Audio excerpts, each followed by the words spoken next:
out. We're here and you're not.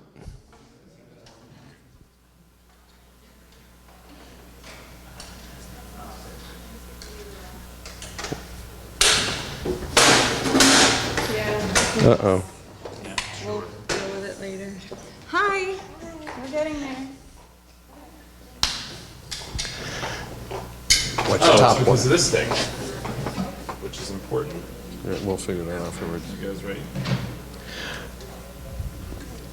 All right. Take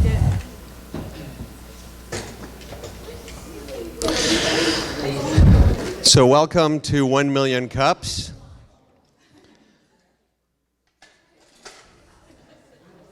Hosted by Rollins Center for Advanced Entrepreneurship, and Josh is with them, so big round of applause for Rollins.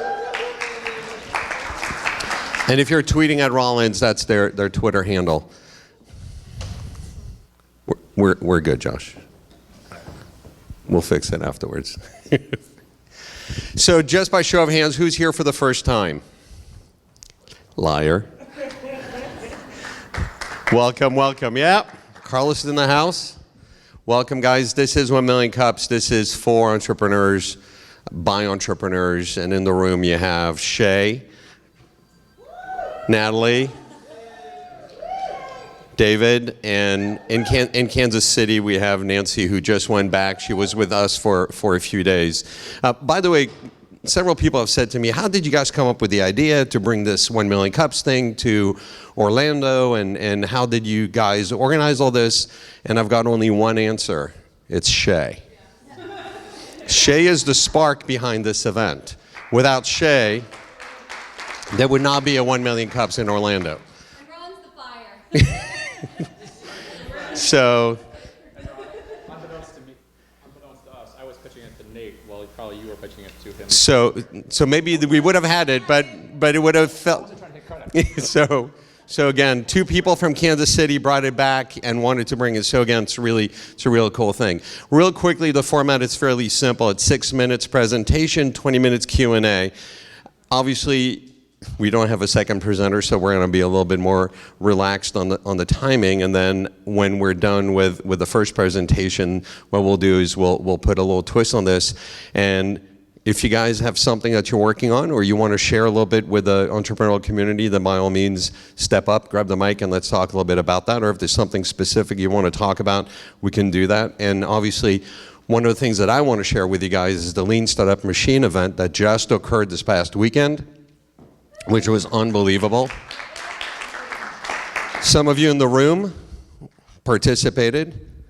Some of you in the room organized. And so, again, if you're not familiar with this, I'll talk a little bit about that after our presenter comes in. And coming in. If you want to grab a cup of coffee real quick, do that. Are you guys giving some shout outs to the Daily 100? Yeah, good. Well, I don't know, but guilt is good. It's part of my genetic God-given right. And I like to share with others. So, right, with any further ado, we're going to have the best medical business solutions come and present. Don't forget to tweet at them at the best MBS. Are you ready? I'm ready. Good. Thank you. I was telling Shay that when I came in and I checked in this morning, they asked me if I wanted to go first or second. So it's a good thing I didn't say second. So I will dance for you while they have the presentation on. So my name is Shorr. I am the Vice President of Marketing and Business Development with The Best Medical Business Solutions. So I am based right here in Orlando, and my partner, who is the managing partner and founder, this handsome gentleman that bears a striking resemblance to me, is my father. We get that a lot. We are a father-daughter business, although that was never my intention, as I was saying to some ladies earlier. I never in a million years thought that I would be going into business with my father, but is one of the absolute best things that I have ever done. We are alike where we need to be, and we are different where we need to be. So I think that the secret to any family relationship is knowing when to divide and conquer, not stepping on each other's toes. But The Best Medical Business Solutions. We are a medical business consulting company. So have any of you guys ever worked with doctors? So anyone that's ever worked with doctors are caring physicians, they can be scientists, they are researchers, they are brilliant at their craft, they're artists. Doctors, like many of us, they are not savvy business people. So they didn't go into business as business owners. They went through all these years of training, and most of the time, none of their training actually had anything to do with business. So that is where we come in. We work with physicians all over the country. The majority of them are in the cosmetic, aesthetic, and anti-aging and regenerative medicine arena. And that is where we have found our niche. So basically, my father was the practice manager for a cosmetic and aesthetic practice in South Florida for about a decade, and when that practice closed, my stepmother was the physician, and when she was diagnosed with cancer, and then it was a very short battle of 6 months, so when she lost her battle with cancer, he took this teeny tiny little concept of a consulting company and said to me, I want to do this full time. So what was going to be his retirement plan ended up being our full-time gig. So we started. How did we start? We both have strong backgrounds. He had spent a number of years, obviously, in the medical field. My background was in marketing, PR, fundraising. I have worked for WMFE here in town, so back when they were both NPR and PBS. I've worked with the Florida Film Festival and Enzion Theater. I don't know how many of you know that company. Went on to form my own marketing firm. And at that point, when my dad was ready to go full-time with us, he said, I want you to come in, I want you to join me. And within a few months, he said, you know what, I don't like this whole you working for me thing, I want you to work with me. And I came in as his business partner. So our formula is pretty simple. We have really strong work ethic as far as working just about whatever needs to get done, it gets done. We are basically the two of us, and then we contract out any additional services that we need. So we work with practices on the administrative, operational, and financial health of their business. So if they're having administrative issues, if they're having HR issues, if they need a marketing plan put together, if they are looking to really tighten up their finances, where can they control their costs? Those are all things that we manage to do for them. So strong work ethic plus tragedy, but in the end, it was a triumph for us.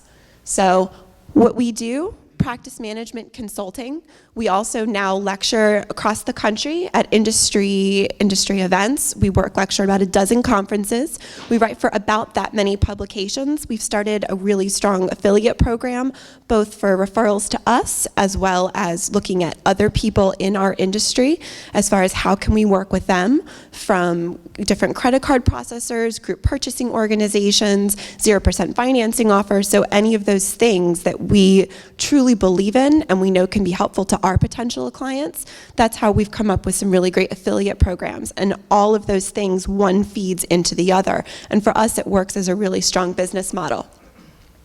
Although we're located with me here in Orlando, and my father, Jay Shorr, is based in South Florida, our clients are all over the country. So we primarily stick to the continental US, although we are obviously happy to take on clients outside of the continental US, but we pretty much stick to the United States. The rules and theory behind that being pretty simple is that we don't know international law when it comes to medicine. So we know national law when it comes to medical law, but we don't know international law, and it gets a little tricky at that point. So when did we get started? We are coming up on our 2-year anniversary. Like I said, it's never anything that I thought I would do growing up, but I absolutely love it, and it's amazed me how I managed to find a different passion for what I do each and every day. Again, why do we do what we do? Doctors so often are brilliant at their craft, but they don't have their end game in mind. So they don't have a solid business plan in mind. They come up against issues all the time that are related to true business and aren't related to treating their patients. And when we give them the opportunity to be able to really focus on treating their patients. Are there any questions? Hold on with the questions. Never mind. Keep your questions to yourself.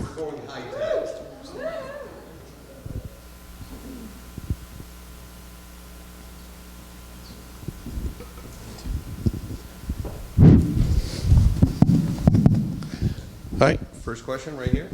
How many practices are you currently working with?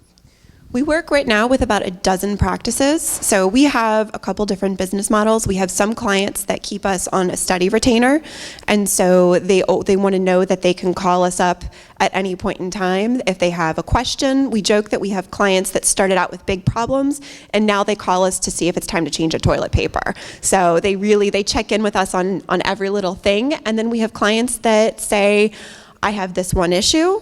And once that issue is resolved, they say, it was great working with you. We'll see you again in 6 months or a year or something like that. But we keep about a dozen clients, and we purposely keep it cozy so that we don't have too many clients and we can't service them. Hold on.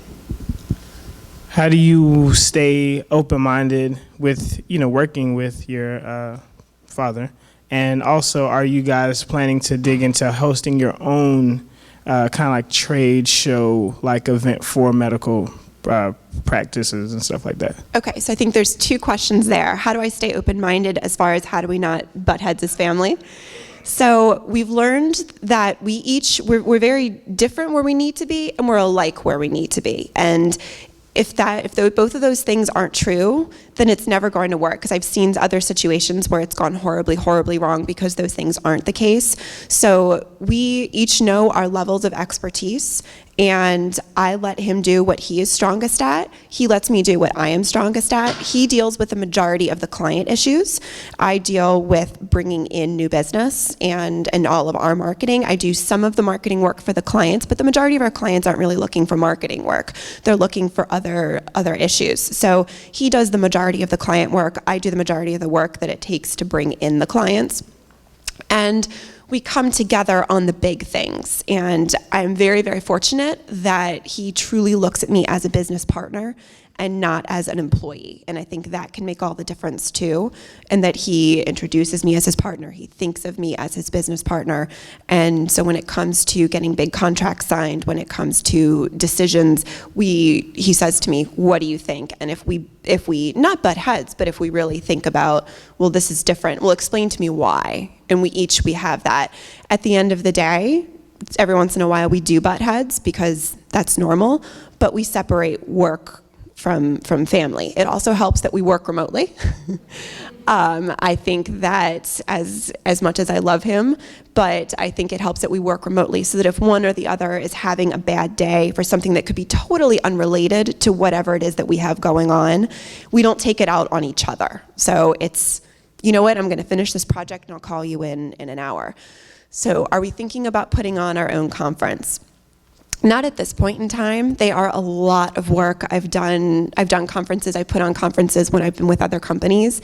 And for us, conferences are really how we get leads. And so we are about a dozen conferences or so. So I'm traveling about once a month, sometimes twice a month in our busier seasons. And looking at getting all of the sponsorships involved in managing attendance and finding the venues and managing all of that, it's a lot more, I think, than we care to take on right now, even though there could be some strong revenue there. For us, it's looking at other things. And we love the conferences that we work with, so we started doing certification programs for some of them, and so we've been contracted to do little bits of their conference, which works out a whole lot better. Is it on? Okay. Yes. You mentioned being a consulting firm. It sounds like a lot of the work is heavily based on your dad's expertise. Mm-hmm. What are your plans for scalability of the company or growing the company or growing your client base if your dad were to exit the company, or if you were to grow beyond what you both can handle? How do you scale?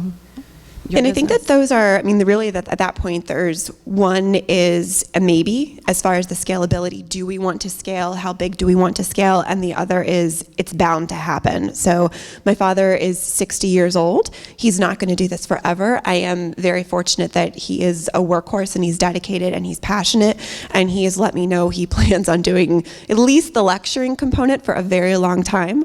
So he thrives on stage and loves every moment of it. But we're looking at different models as far as how long does he want to do what, and I think I'm a big believer too that the 10-year plan is a little bit outdated. So I think we always look for where do we want to be 1 or 2 years from now, but obviously having to keep that in mind. I think that at that point the business will morph, and I've seen the business morph even over the past year, let alone the past 2 years. So it used to be when we started out that we were only doing practice management consulting, with 1 or 2 lectures a year, writing for a couple different publications. The opportunity to work with affiliate programs has afforded us additional revenue when we do lecture. So not only do we have the possibility of bringing them on as clients, but we also work with the affiliate programs and get paid from the affiliates. So that's a great additional revenue source. And looking at some of those other programs as well as the conference certifications. And at that point offering different services once he's no longer involved, or bringing in somebody else to do that part with that person working for me. Delivering best medical business solutions must require a great deal of objectivity. How are you not influenced by big money? We are really founded and really come back to ethics. So if it's ethical, if it's unethical, illegal, or immoral, not going to happen. So I mean, we continue to come back to that. So we are primarily working with the businesses, and it is our job and our duty to keep them in line and to make them, because sometimes they aren't even aware that something is illegal. So they may know that it's immoral, but they may not know that it's illegal. So it's our job to constantly keep them informed of that. And for us, our name is everything. We joke that my father and I are from Philadelphia. Are any of you from Philadelphia by chance? Woo, Billy! There is a jewelry store. It's Robin's 8th and Walnut. I'm not sure. You shake your head. And in Robin's 8th and Walnut, their slogan is "Our name is our address," and meaning you have Robin's 8th and Walnut, Robin's, and they're all Robins, but it's Robin's and then their location. So our name is our address. But we always joke that our name is everything. And so to be swayed by the money doesn't mean anything if it's going to take you down that rabbit hole. So.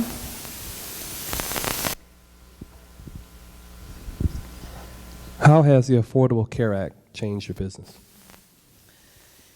Interesting.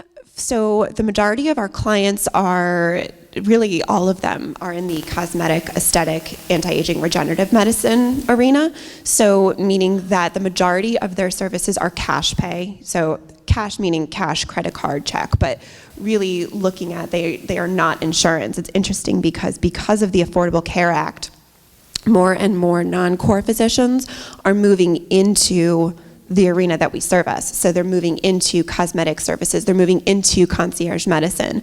So we find that whether people are pro or against the Affordable Care Act, it's bringing more physicians into this arena, because that way they don't have to worry about the insurance concept and the insurance aspect of it. So that's, for us, it's been a good thing, if I'm allowed to say that, but for us it's been a good thing because it's bringing more people and more of a potential audience. So we're finding anywhere where it used to be dermatologists, cosmetic surgeons, plastic surgeons, it's now, we have clients we have one that's a pediatrician. Not that person is servicing their clients, but servicing their parents. So we have one client that is a gynecologist, and I heard a gynecologist at one point say, which I thought was a brilliant line, "Well, I'm used to working in small spaces." I'm like, I guess that's true.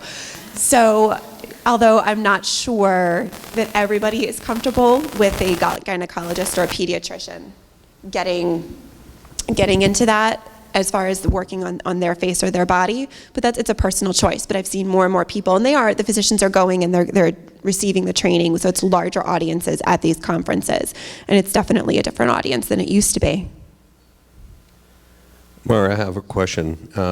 You're focusing narrowly on what particular piece of the medical segment? Mm-hmm. Do you plan on looking at others as you're scaling and growing? And to piggyback on Natalie's question, how do you grow? How can you scale? You only have so many hours in a day. So what's the next step? What does your company look like 12 months from now? So I guess, so there's two questions there. So coming back to the scalability, one of the great things is that the affiliate relationships we have, some of them do pay, in other words, once we sign a client up for it, and I want to say that whenever we sign clients up for these affiliates, they only are affiliates that we believe in. So we're not signing people up for programs that don't do anything for them or that are bad for them. We've gone out and we've done the research on our affiliate relationships ahead of time. But there are moments when we come and we discuss how can we make that a scalability factor. And we bring in additional revenue that way. And so it's really trading. So we're not purely trading dollars for hours anymore. And that way it's not working harder, it's just working smarter. So some of the relationships we have as far as those affiliates are concerned, that we get paid in a trickle-down fashion. So we have additional sources of revenue coming in from those affiliates without having to trade dollars for hours. And the first question, I know it was a two-parter. This segment on the different medical medical fields that you're right now focusing on, where else do you see yourself going? Yes. So the reason that we started in the cosmetic and aesthetic arena, which in anti-aging has been new and regenerative medicine has been new in the past year, but the reason we started there is that that was the practice that my stepmother had. She was a dermatologist and a cosmetic surgeon for more than 3 decades, and that was where my father had the expertise. He knows it inside and out, and often has to correct doctors when they address him as doctor, because he knows so much. And he also has a medical background as far as as a paramedic, but that is where his passion and his strength is as far as the medical knowledge. It does translate to other industries, but we to date there's no way that we've run out of potential clients, and I think the industry continues to grow. We've had practices that are outside of that have come to us, and we would happily take them on as clients, but I think as far as where is our target market is concerned, right now we're looking at keeping it inside of that area and those specialties. But looking at growing, it's right now that's where we're focused. So we don't turn down other specialties that look to work with us, but as far as right now, the dozen conferences that we speak at a year and the dozen or so publications that we write for are all within that arena. So. Any other questions? Do you have any plans or thoughts to, one, kind of dig into the sports arena? Because obviously that's an area that always needs some kind of medical attention since there are so many things that are happening. And also, do you do anything from, I guess, a marketing side where maybe bringing in whoever your clients are and kind of introducing them to the world through like a YouTube means or something like that where people can understand what they do to kind of help bring them in more business as well, because I'm sure that's one of the ultimate goals. Sure. So looking at sports medicine, we actually met with this past weekend. We spoke at the American Academy of Anti-Aging Medicine and met with, it was another father-son team, and they have a sports medicine practice. Their son has just come in as their office manager, practice manager, and is a former tennis pro. And he has come in. And although definitely, we're not opposed to it. It's not anything that we're focusing and targeting at this point in time.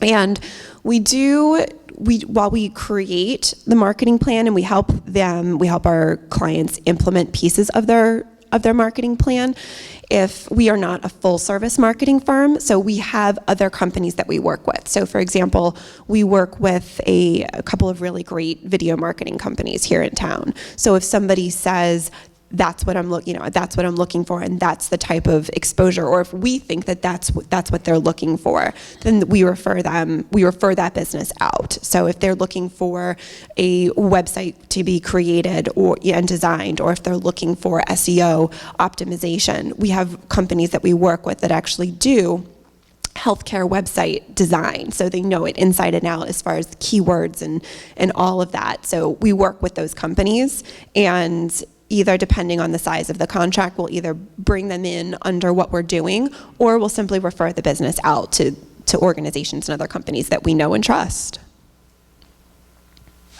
I think you can't necessarily be all things to all people, And for me, knowing that is key. So it's knowing what is it that we do really well, and what is it that it's going to take far more time for me to learn that and to keep on top of it. And I think things like, like YouTube and website design, and with everything changing, with the rules constantly changing in regards to SEO and Google, and how Facebook is constantly changing their strategies, I think if you do that, you need to do it well. And in order to do it well, you need to constantly keep up on all of the latest trends.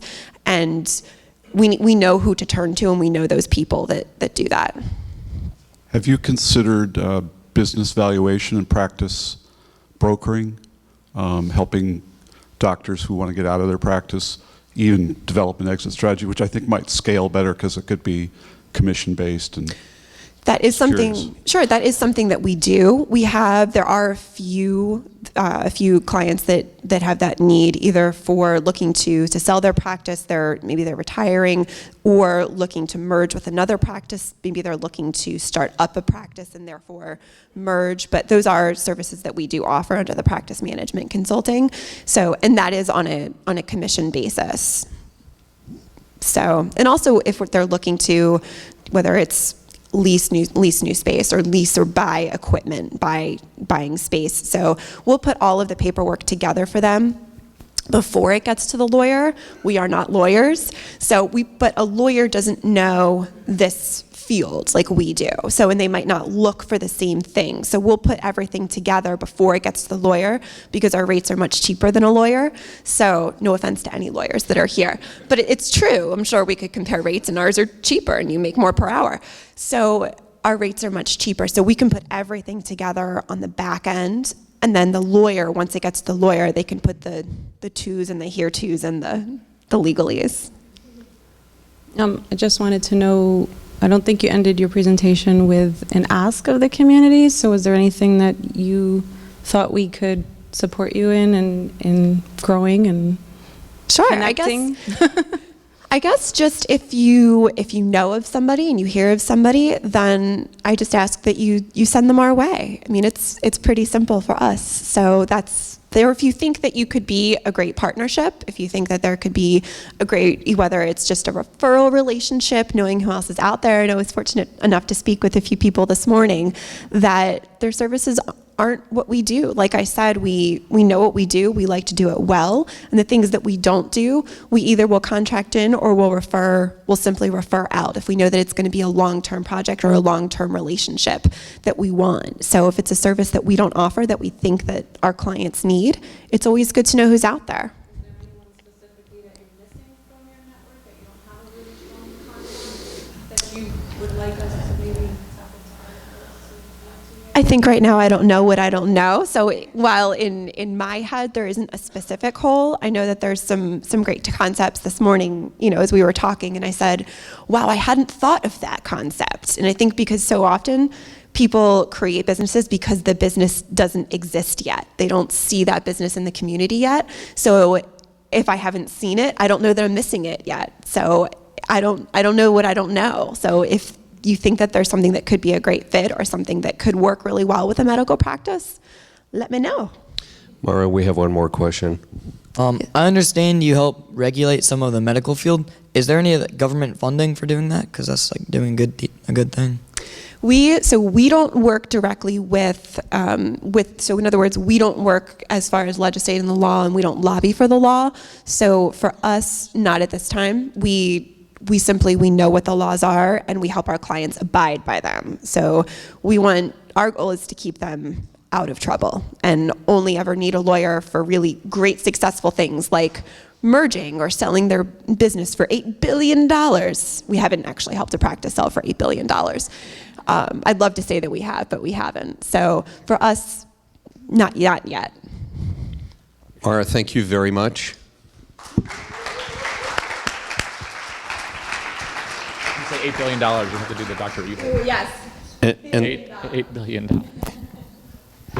And so we ran a little bit longer with this presentation as compared to what we typically do, because as you know, for those of you that weren't here at the beginning, our second presenter went AWOL, and we've been tweeting at them to guilt them. So So, however, we have a special treat. Carlos Carbonell is here in the room, and for those of you who don't know who Carlos is, Carlos not only has his own startup and has been rocking it for the past 4 years, 5 years? 5 years.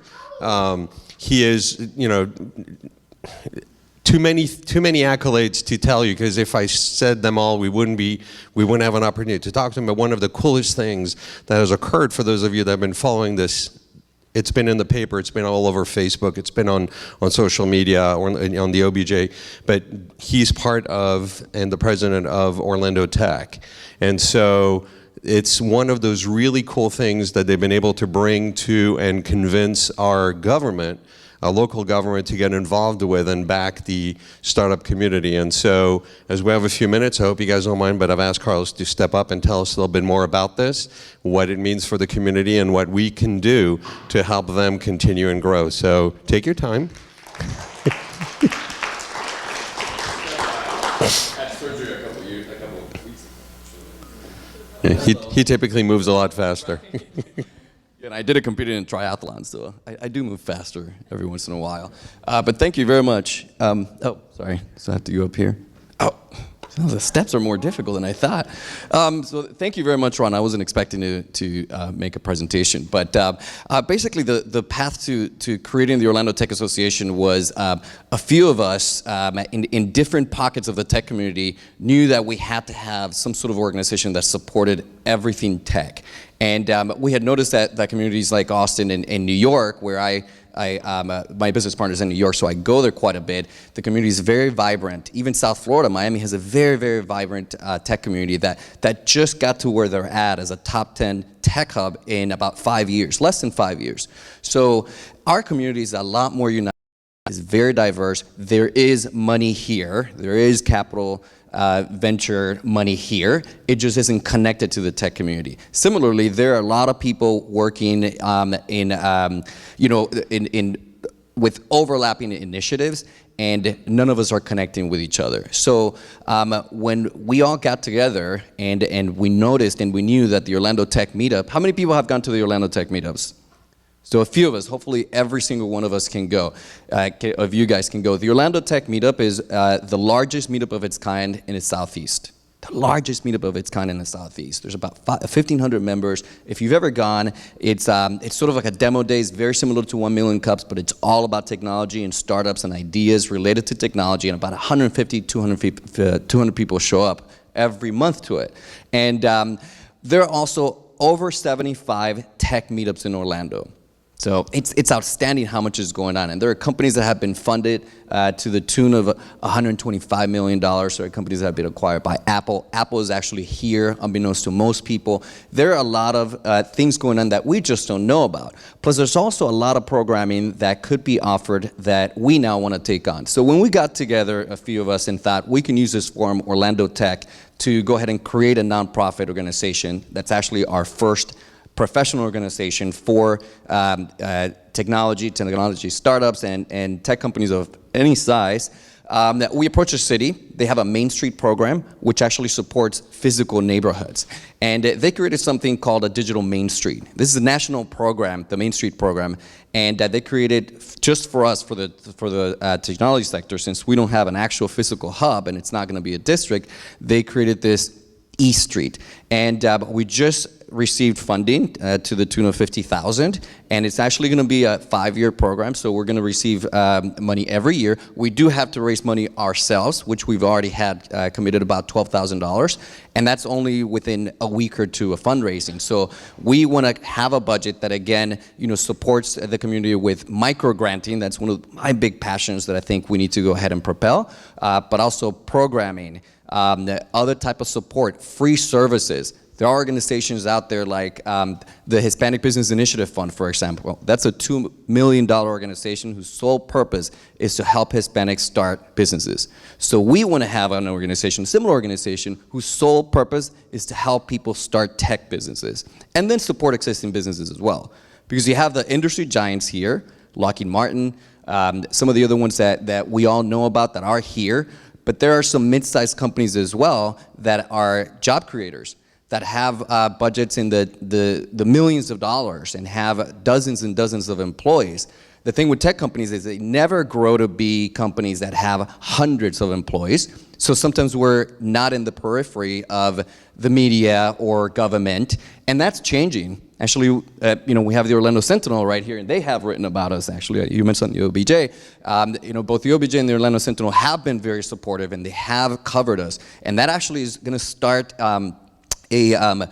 groundswell of support, because you're not only going to have us, entrepreneurs in the tech community, helping ourselves, propel the tech scene, but now you're going to have the community in general get excited as well. So some of the programming that we also want to do is at Orlando Tech Week.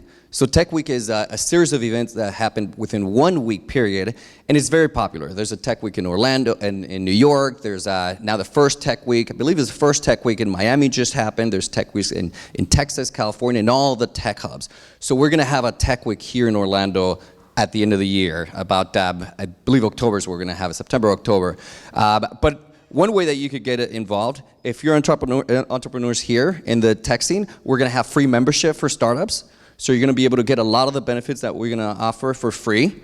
We also have a lot of supporters and funders and community supporters that are not necessarily in the tech scene that want to get involved and want to help us out. We're going to have mentorship programs as well. And one big thing is, do you guys know about Canvas? So at the Exchange Building, there is going to be an amazing collaborative workspace. It's going to be about 17,000 square feet of pure amazingness.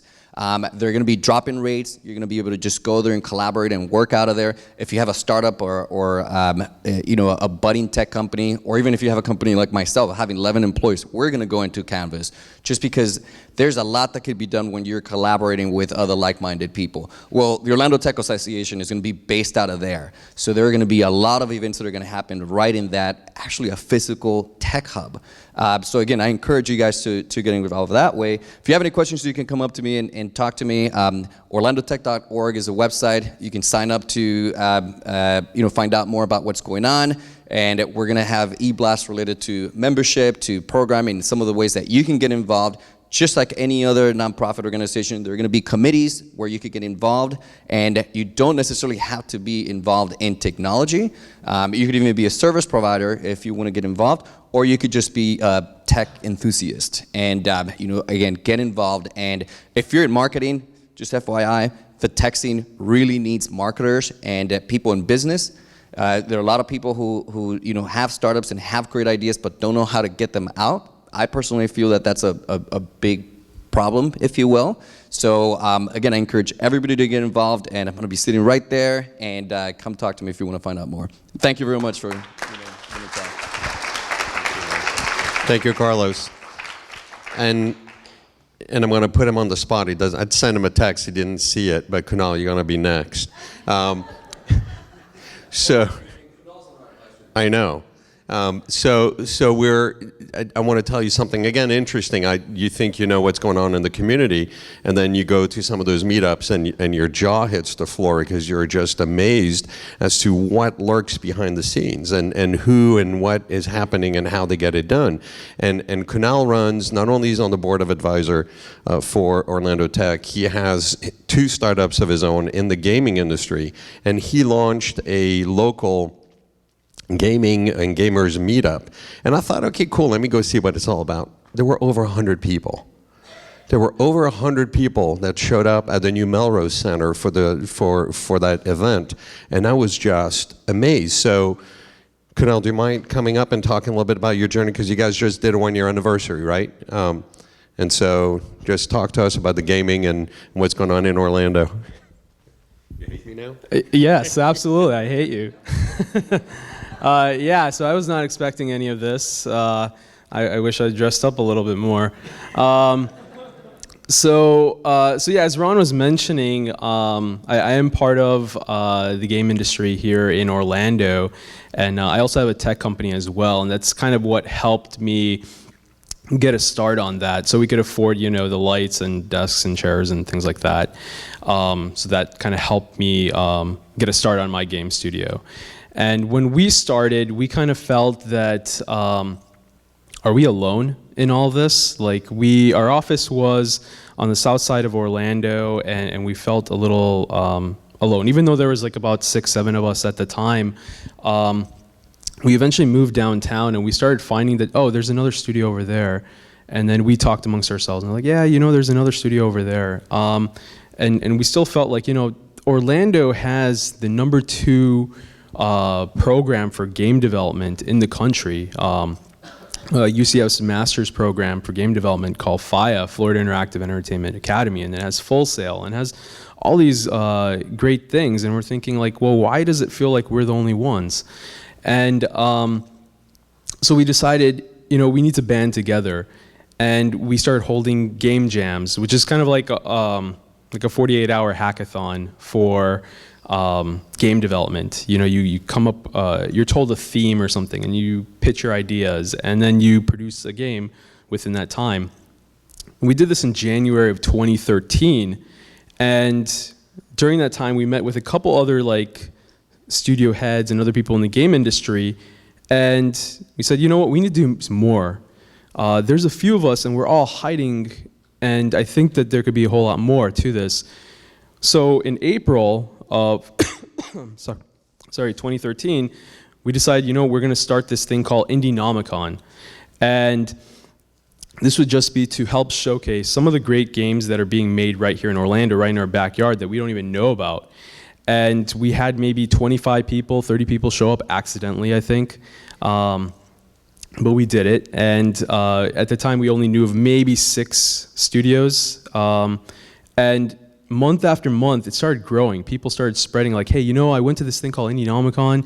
I know you have a team of game developers. Why don't you go and present? Little by little, it grew from 25 people to 60 people to 70 people to over 100 people, and now consistently we get over 125 people every month. And in December, we had our first expo where we had 15 different studios showing off over 20 different games.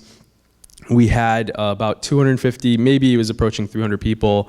And we have consistently, every single place we've gone, we have outgrown it. So informally, we kind of have this just amongst the board, we're like, everywhere we go, we break fire code. So we moved in, and then finally we found the Melrose Center, which is huge, and it's a huge task to break fire code there, but I think we're going to attempt it. But now that we've had 1 full year of these presentations, we've found over 30 different studios and teams, and we are booked up until, I believe, September in terms of studios and games. So we kind of have a backlog now at this stage. And these teams are actually doing it.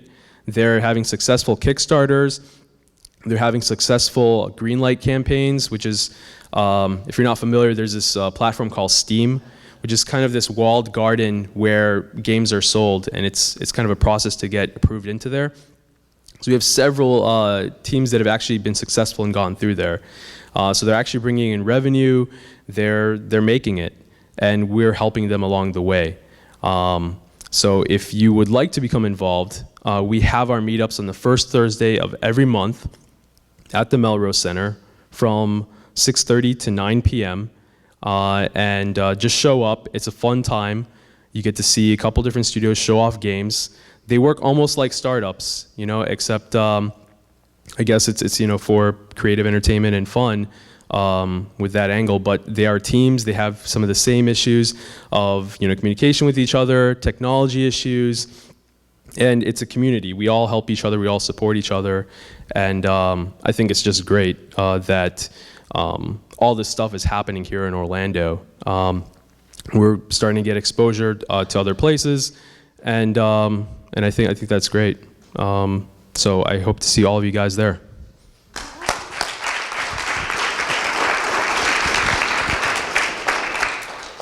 So again, the theme between 1 Million Cups and Indienomicon and Orlando Tech is helping the community. And that's really what we're all about. As organizers of 1 Million Cups, as the founders of 1 Million Cups, the whole premise is to help us stay where we are and realize that within our community there are a lot of resources, a lot of like-minded individuals, and going to someone and say, I need your help is very powerful, and you'd be amazed as to how many people in this room are willing to help.